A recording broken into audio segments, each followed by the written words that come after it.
예, 성도 여러분, 밤 잘 주무셨습니까? 찬양드리며 하늘 앞에 예배자로 나가겠습니다. 오늘 금요일인데, 내일 토요일 새벽 교회 오셔서 함께 예배드리고, 청소도 하고 도와주시면 감사하겠습니다. 내일 토요일 새벽 기도만 찬송 부탁드립니다. 찬송가 256장 찬양드리며 예배자로 나갑니다. 256장, 예전 찬송 없습니다. 256장, 나의 죄 모두 지신 주님, 그 주님의 사죄, 용 사랑을 찬양합니다.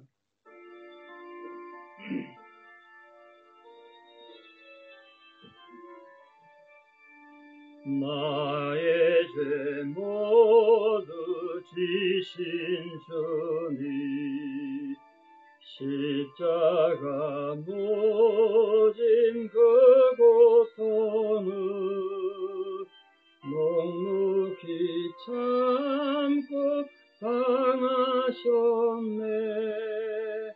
그 은혜 어찌 보답할까.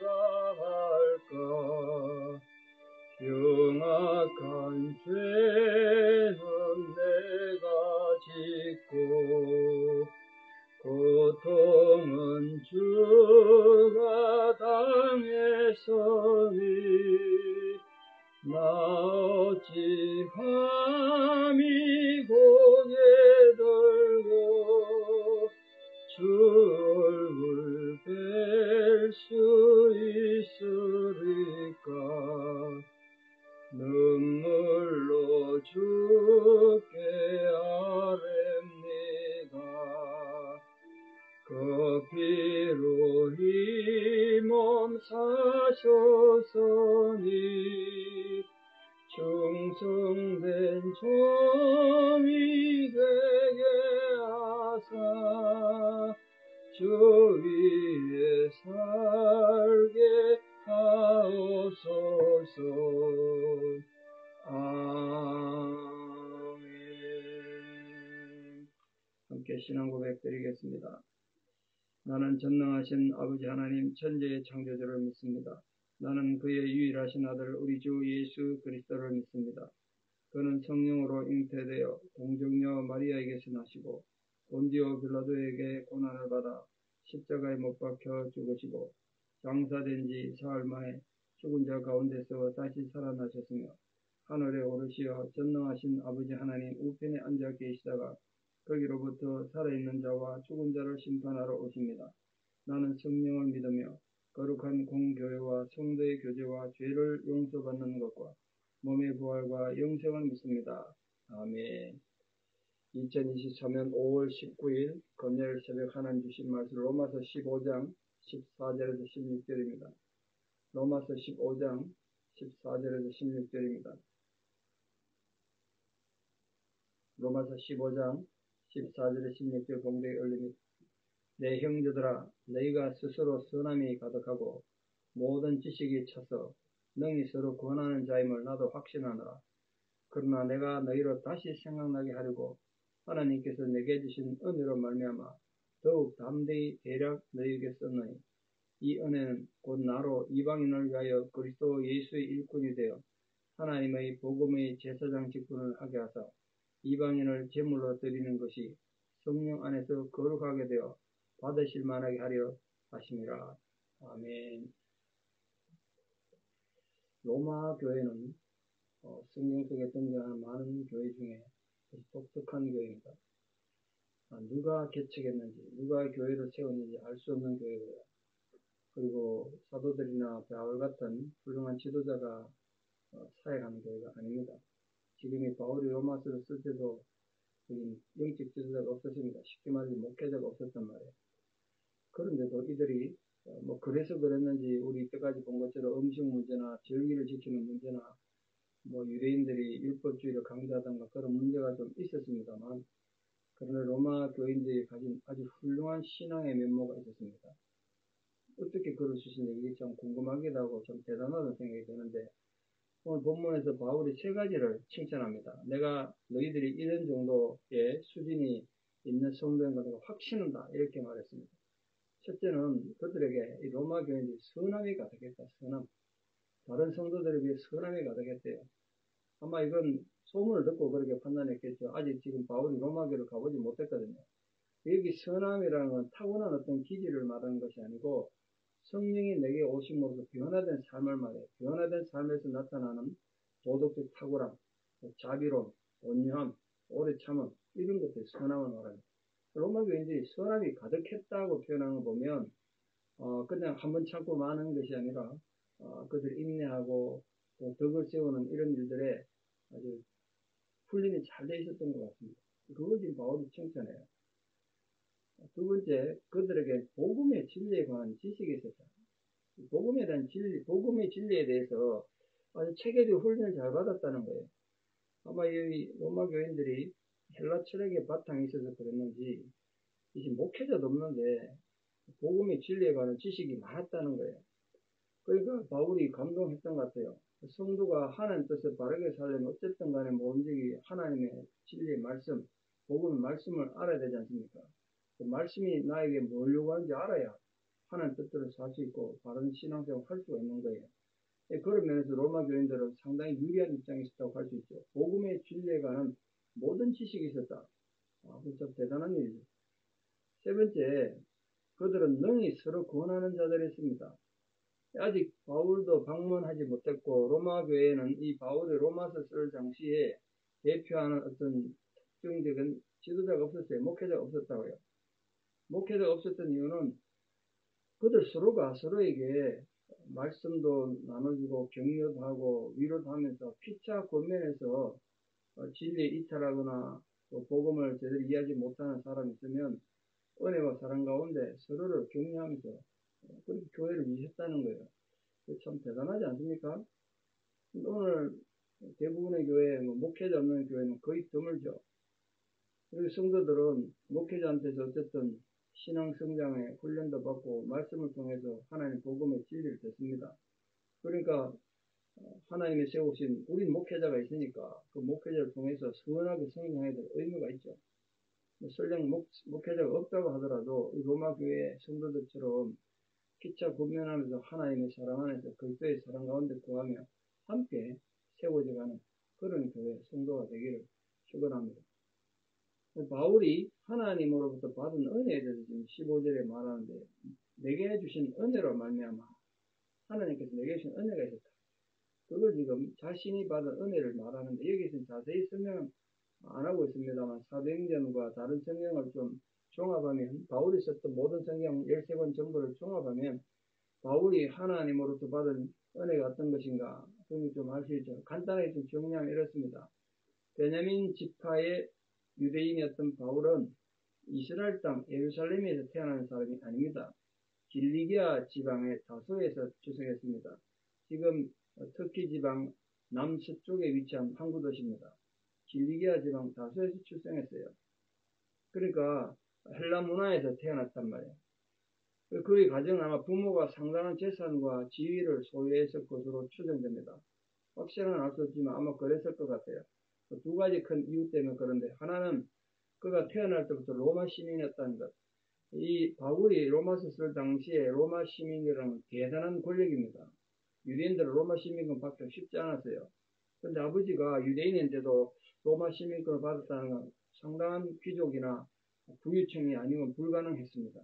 거기다가 1세기 당시에 가장 위대했던 유대인 랍비 중 한 명이 가말리엘인데요.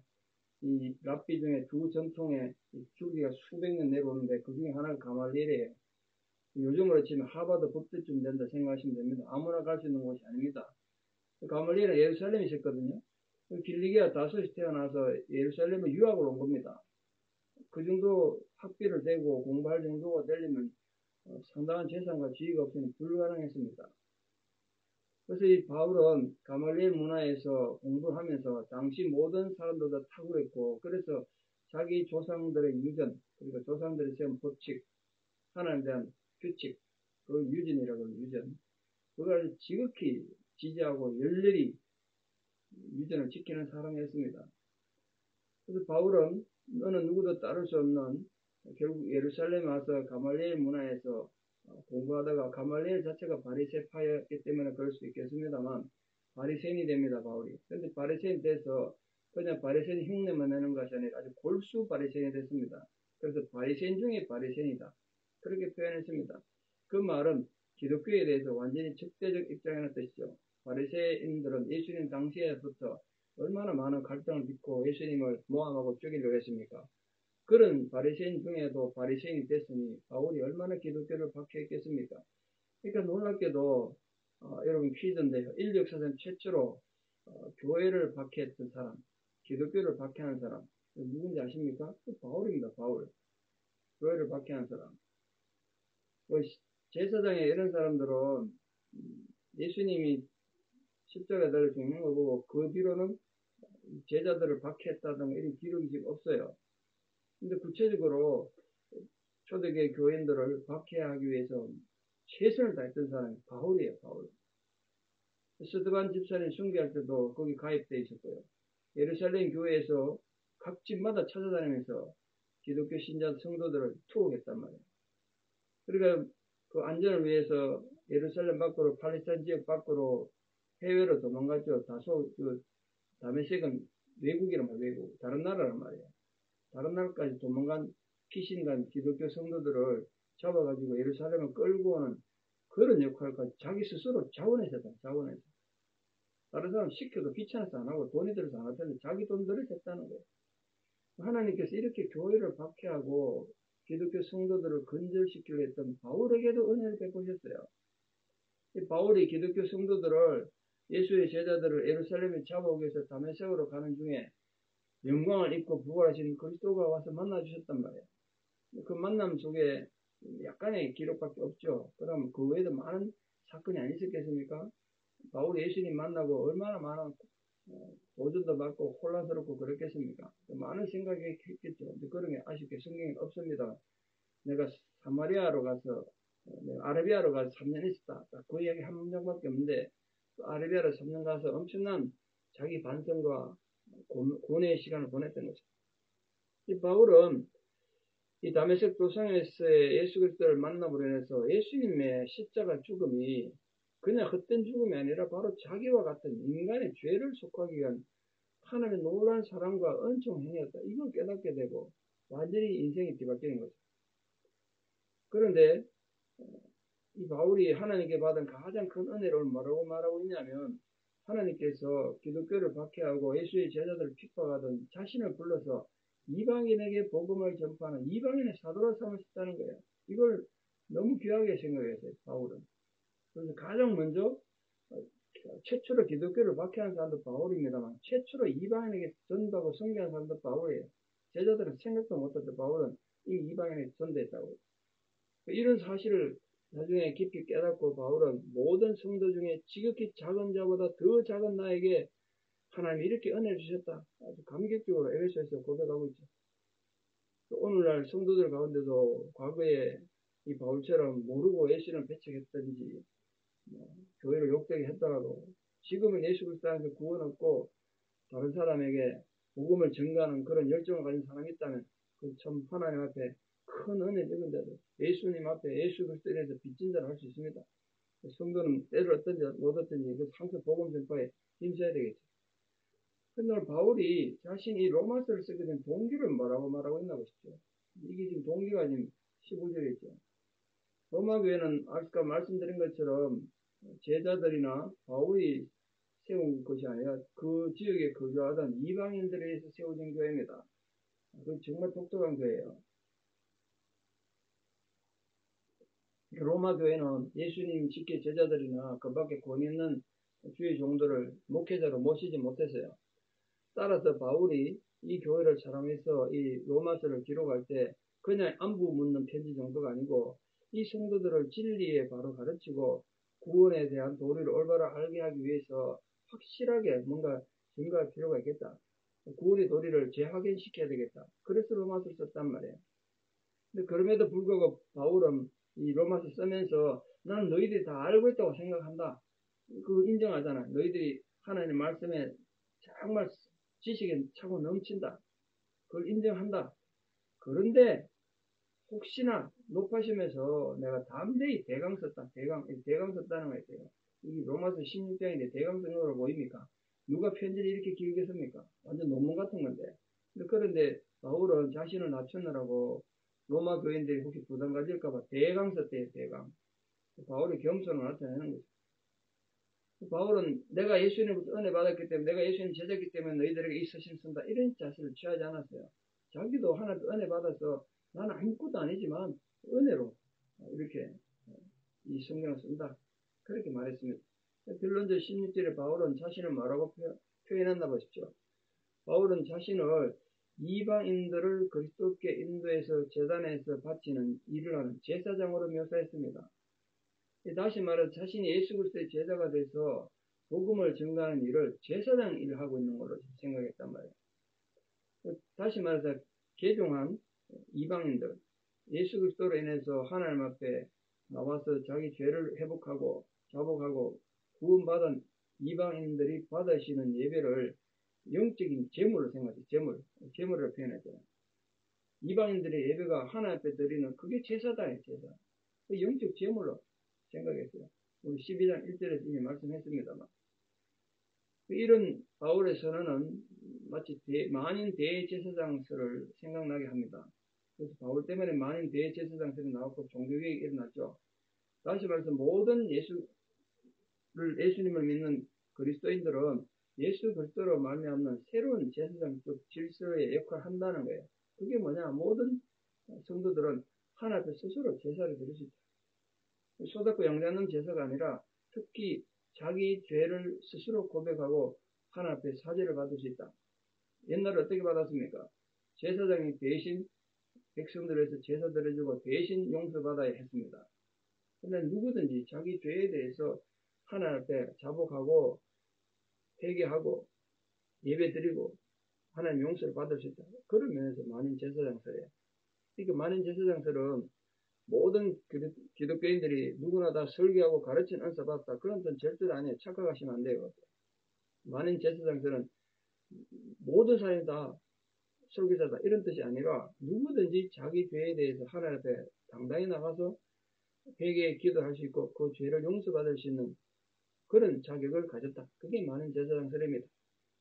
그러니까 우리가 예수 그리스도를 통해서 하나님을 예배하고 섬기고 그분을 기쁘시게 하는 것, 또 나아가서 이웃에 대해서 복음의 증인이 되는 것, 그런 것들이 이제 제사장 직무고 하나님의 기쁨이 되는 거죠. 오늘 말씀의 결론을 맺겠습니다. 바울은 로마 교인들이 가진 이 아름다운 그들의 자격, 그들은 선함이 가득했고 지식이 차고 넘쳤고 서로 능히 구원할 수 있는 자였음에도 불구하고 이런 성경을 써서 그들의 신앙, 그들의 구원을 확신하기 위해서 이렇게 몸부림쳤습니다. 그리고 자신은 하나님 앞에 이렇게 이방인을 종으로 부름받은 것에 대해서 감사하면서 대략 썼다, 이렇게 표현하고 있습니다. 오늘 우리를 향해서도 하나님께 주시는 이 귀한 은혜와 사랑을 가슴에 잘 새겨서 우리가 아무리 성경을 많이 알고 내가 위대한 사역을 감당해도 보면 보세요. 여러분에게 선함이 가득하고 여러분에게 모든 성경 지식이 차고 넘쳐도 서로 능히 구원하고 돌볼 수 있는 그런 위대한 사역을 해도 하나님 말씀을 들려줄 때는 그것도 겸손히 받아들였어요.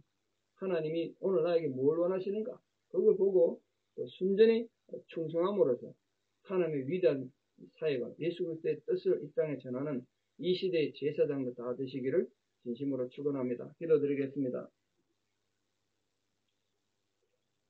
아버지 하나님, 오늘도 우리를 만민 가운데 불러서 하나님의 제사장 삼으신 은혜를 감사드립니다. 우리 누구나 하나님 앞에 다 제사장으로 부름받은 점이 있습니다. 우리가 하나님 앞에 제사장으로 부름받은 것은 누구든지 자기 죄에 대하여 하나님 앞에 예배 제사 드리며 하나님 앞에 죄 용서를 받고 하나님과 관계를 회복할 수 있는 놀라운 자격을 가졌다는 것을 의미한다고 오늘 다시 말씀을 통해서 배웠습니다. 이 로마 교인들이 가졌던 그 아름다운 모습들, 그들이 정말 선함이 가득하고 말씀에 대한 지식이 있고 서로가 서로를 격려하고 아름답게 세울 수 있었음에도 불구하고 바울은 이 귀한 로마서 성경을 써서 그들을 하나님 앞에 바르게 세우고 올바른 예수 제자 되게 하기를 위하여 몸부림쳤습니다. 오늘 우리가 아무리 성경에 대해서 많이 알고 우리 속에 아무리 선함이 가득하고 우리가 서로가 서로에게 귀한 격려를 하는 또 서로 세우는 그런 자격이 있어도 우리에게도 이 하나님 말씀이 필요하고 가르침이 필요한 것을 고백합니다. 그 하나님의 가르침, 성령의 거룩한 인도가 우리 모두에게 함께 해주셔서 참으로 하나님의 위대한 백성으로 우뚝 서서 오늘도 충성된 예수 제자로 믿음으로 승리하는 거룩한 백성들 다 되게 도와주시옵소서. 이제는 우리 주 예수 그리스도의 은혜와 하나님 아버지의 만극하신 사랑과 성령님의 위로 교통 역사하심이 진실로 주를 사랑함으로 하나님 앞에 헌신하고 주님께 기쁨이 되기를 소망하고 결단하는 사랑 성도님들의 아름다운 신앙 고백 위에 이제부터 영원토록 함께 하시옵기를 간절히 축원합니다. 아멘. 내일 토요일 교회에서 함께 예배드리고 성상을 좀 도와주시면 감사하겠습니다. 오늘 하루도 믿음으로 승리하십시오. 감사합니다.